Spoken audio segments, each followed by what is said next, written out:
Assalamualaikum warahmatullahi wabarakatuh. Perkenalkan, nama saya Fadila Hasna Lutfiah. Nama saya Aisyah Mulyanti. Nama saya Iqbal Talia. Nama saya Santi Septianti. Kami di sini akan mempresentasikan tentang pemberontakan anti-ISIS.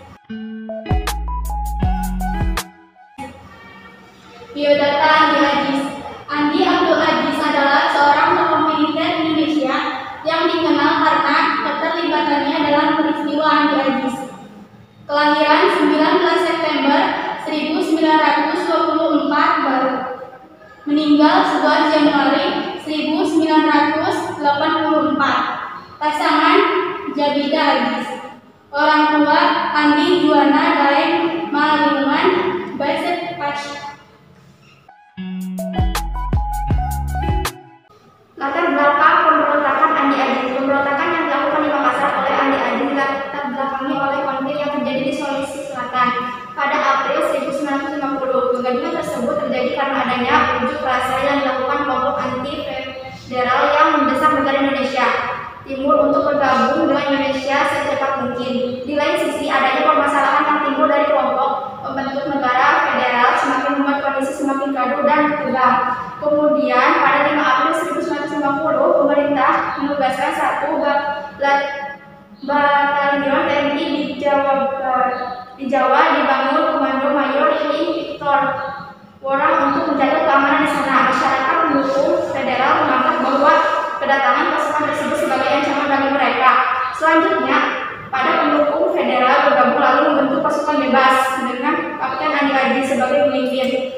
Andi Aziz beranggapan bahwa masalah keamanan di Sulawesi Selatan menjadi tanggung jawabnya. Namun, kedatangan TNI ke daerah tersebut dinilai mengancam kedudukan kelompok masyarakat pro-federal.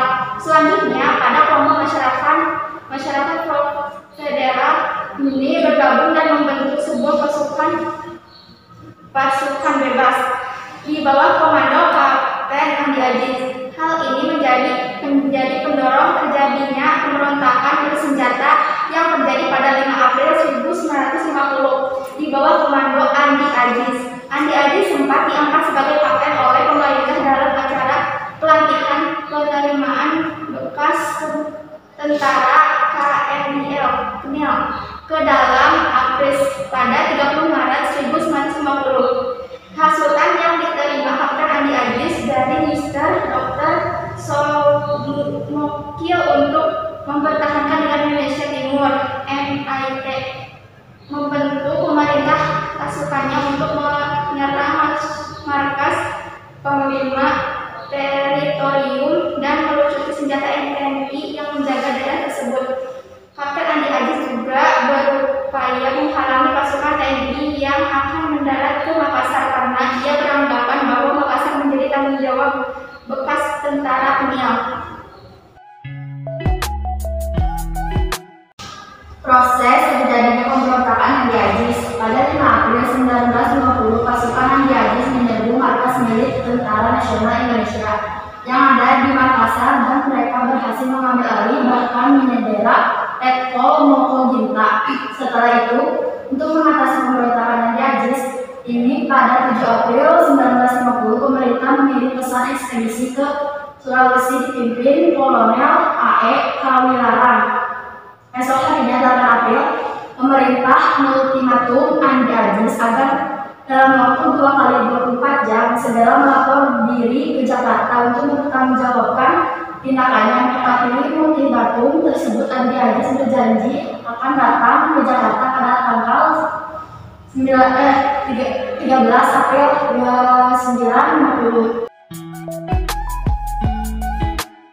Upaya pemberantasan aksi pemberontakan Andi Aziz. Berikut ini upaya pemberantasan pemberontakan Andi Aziz yang dilakukan pemerintah, diantaranya yaitu 1. Andi Aziz harus melapor 4 kali 24 jam. Pada 8 April 1950, pemerintah mewajibkan Andi Aziz untuk memberi laporan diri ke Jakarta setiap 4 kali 24 jam untuk bertanggungjawabkan semua perbuatannya yang telah dilakukannya. Sedangkan pasukan yang ikut andil di dalam pemberontakan menyerahkan diri dan menugaskan semua tawanan mereka. Pada saat yang bersamaan, pemerintah mengirimkan pasukan ke Sulawesi Selatan di bawah komando Kolonel Kalistek Kawilarang untuk melancarkan operasi militer. 2. Andi Aziz ditangkap dan diadili. Pada 15 April 1950, Andi Aziz terpaksa pergi ke Jakarta setelah dipaksa oleh Sukawati yang merupakan presiden negara NKRI.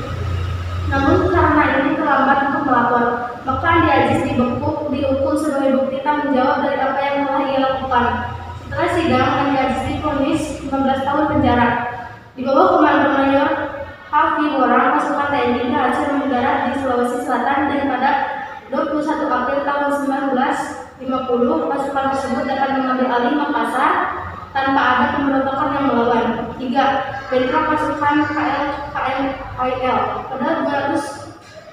pada 26 April 1950 di bawah pimpinan A.I. Kawilarang, pasukan APRIS berhasil mendarat di Sulawesi Selatan dengan tujuan mewujudkan perkembangan nasionalisme Indonesia. Tapi sayang, keamanan di Sulawesi Selatan berlangsung singkat sebab hadirnya pasukan KMIL yang sedang menanti perpindahan pasukan eksklusif keluar dari Makassar. Pasukan KMIL kemudian menghasut dan menyulut emosi yang menyebabkan perselisihan antara KMIL dan APRIS.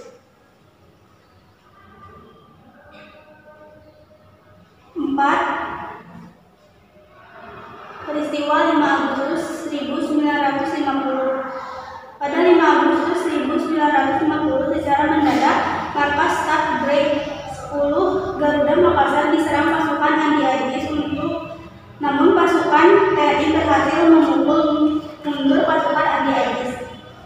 5. Pemberhentian baku tembak. Pada 8 Agustus 1950 pihak KMIL meminta dilakukan perundingan akibat mereka menyadari bahwa posisinya sudah terdesak.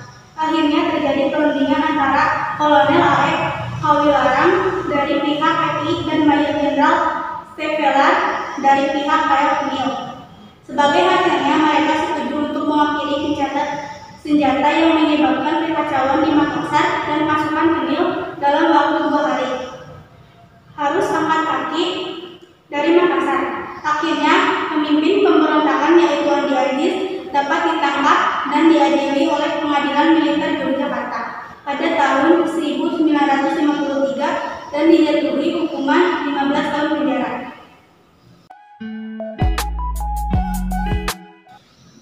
Dampak pemberontakan Andi Aziz. Karena hal tersebut membuat Perdana Menteri NIT yaitu IRPD diakui Perdana Menteri NIT mengundurkan diri karena menolak apa yang telah dilakukan Andi Aziz dan IR Utuhena yang RI menggantikannya. Pada 21 April 1950, Sukawati yang menjabat sebagai wali negara NIT mengumumkan bahwa NIT bersedia untuk bergabung dengan NKRI, Negara Kesatuan Republik Indonesia. Kesimpulan, peristiwa Andi Aziz adalah upaya pemberontakan yang dilakukan oleh Andi Aziz, seorang mantan perwira KMIL yang berusaha untuk mempertahankan keberadaan negara Indonesia Timur dan dengan kembali ke Negara Kesatuan Republik Indonesia. Hikmah yang dapat kita ambil dari pemberontakan Andi Aziz adalah bahwa selama kita hidup di dunia ini jangan terlalu percaya sama apa yang orang lain katakan. Percayalah kepada hati nurani. Jangan terlalu percaya sama orang lain karena orang lain itu belum tentu bisa mengajak kita ke jalan yang benar dan mungkin malah mengajak kita untuk berbuat salah. Maka dari itu alangkah lebih baiknya kita harus berwaspada dan berhati-hati dalam mempercayai orang lain. Mohon maaf apabila ada kesalahan. Wassalamualaikum warahmatullahi wabarakatuh.